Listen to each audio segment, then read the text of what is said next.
నేటిదిన వాక్య ధ్యానం కొరకు 2 Chronicles chapter 15 verse 7, 2వ దినవృత్తాంతములు 15వ అధ్యాయము 7వ వచనంలో రాయబడిన వాక్యాన్ని చదువుకుందాం.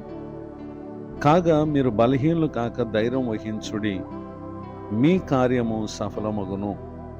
చదవబడిన ఈ వాక్య భాగంలోని దీవెన నా ప్రియులకు మీరందరూ పొందుదురుగాక.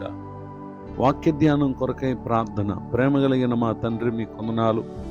నేడు చదవబడిన ఈ వాక్య భాగం ద్వారా మాతో మాట్లాడి మమ్మల్ని బలపరచమని యేసుక్రీస్తు నామమున ప్రార్థిస్తున్నాను తండ్రి, ఆమేన్.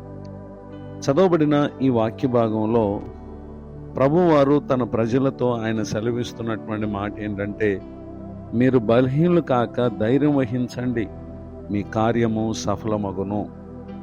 యూదా ప్రజలకు రాజైన ఆసా ఏలుబడిలో కూషీయుడైన జెరహు వారి మీదకి దండెత్తి 1000 సైన్యమును 300 రథములను కూర్చుకుని బయలుదేరి వచ్చినటువంటి ఆ సందర్భంలో ఆసా వారిని ఎదుర్కొనుటకు వెళ్ళినటువంటి వాడై అతడు దేవునికి మొరపెట్టుటను మనం పై వచనాల్లో గమనించగలం.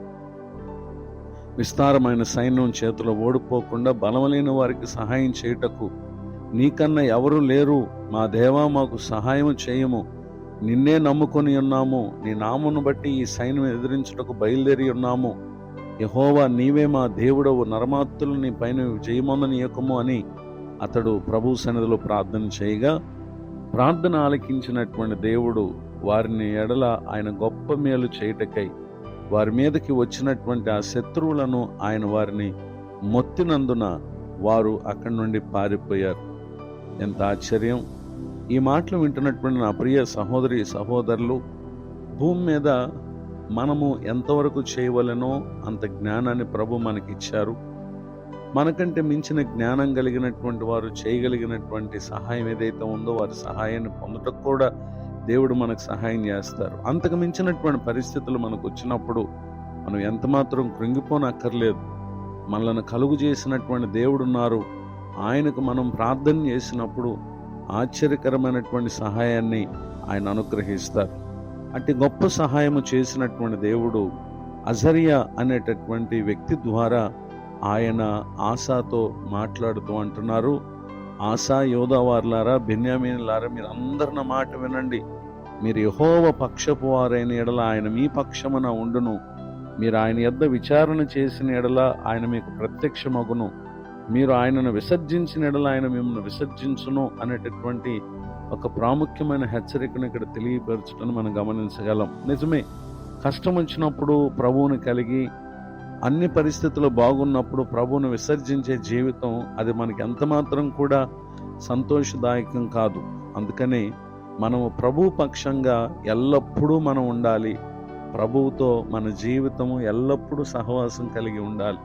ఎప్పుడైతే మనం ఆ విధంగా ఉంటామో ఈరోజు వచ్చిన సమస్య నుండి విడిపించిన దేవుడు రాబోతున్నటువంటి దినాల్లో మనకు ఎదురయ్యే ఎట్టి సమస్య నుంచి అయినా ఆయన నిశ్చయముగా మనల్ని విడిపించగలిగినటువంటి దేవుడు గనుక బలహీనులు కాక ధైర్యం వహించండి, మీ కార్యము సఫలమగునని నాడు వారికి తెలియజేసిన దేవుడే ఈ దినమందు ఈ మాటలు వింటున్నటువంటి నా ప్రియులకు, మీకును అలానే ఈ మాటలు ప్రకటిస్తున్న సేవకునుగున్న నాతోనూ పరిశుద్ధాత్మ దేవుడు తెలియపరుస్తున్నారు గనుక విన్న ఈ వాక్య ప్రకారంగా ప్రవర్తించి దైవిక దీవెనలు పొంది ప్రభు చేయు ఆశ్చర్యకరమైన కార్యములు పొందుటకు పరిశుద్ధాత్మ దేవుడు తోడు నడిపించునుగాక.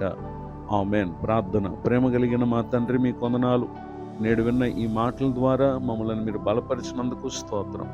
నిశ్చయంగా విన్న మా ప్రియులు ఆత్మీయంగా బలముంది ధైర్యంతో మీరు చేయు కార్యాల కొరకు మీ పక్షపు వారే నిలిచి వారి నిశ్చయముగా మేలును పొందుదురుగాక.